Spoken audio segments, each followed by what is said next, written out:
Welcome back to another episode of Quick Picks with the Geek. I am your host, Bro Power the Geek. Oh yeah, we're back in the welterweight trenches with a beautiful mix of regional chaos, hard names to pronounce, and a guy with a nickname that feels like it was made in a Guy Ritchie fever dream. On one side, Seokhyeon Ko, a man so committed to the knockout lifestyle, he literally named himself after it. On the other, Oban Elliott, who looks like the kid in school that sold knockoff Jordans out of his locker, but somehow now submits people for a living. Let's take a closer look. First up, Seokhyeon, Ko, coming in a plus 300 dog with a record of 11-2. Okay, imagine if Street Fighter made a Korean DLC character. This would be the guy. Ko is a combat sambo champion, has 6 knockouts, and doesn't believe in boring fights. His game plan is simple: press forward, throw heat, hope you go down before he does. He's got speed, power, solid kicks, and the kind of attitude where head movement is for cowards. He's fun, he's violent. He's also been knocked out by 2 guys who would lose to your cousin who wrestled in high school.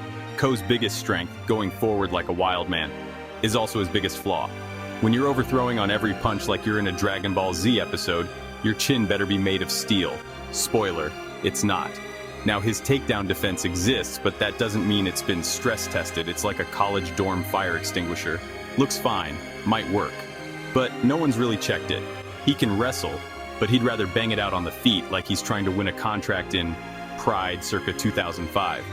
So what you've got here is a guy with violence in his DNA and a tendency to gas himself trying to recreate highlight reels before the second round even starts.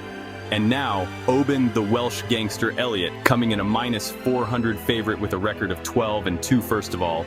The Welsh gangster sounds like the friendliest mobster you've ever met.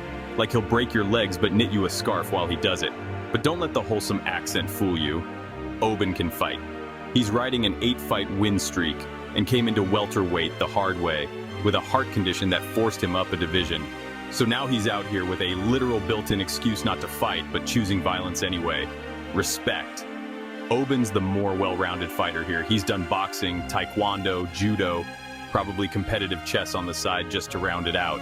He's got clean technical striking, mixes in knees and elbows in the clinch like he's been watching vintage Muay Thai tapes, and if the fight hits the mat, he's got solid ground and pound and sneaky submissions. He's not the fastest dude in the cage, but he's composed. This isn't a guy trying to win a bar brawl. This is a guy trying to pass the class with a solid 85 and no drama. He's got a good chin, good cardio, and doesn't make the kind of mistakes that lose you a fight late. Also, he carries his power deep into the fight. Ask Basil Hafez's brain cells after round 3. So, who wins?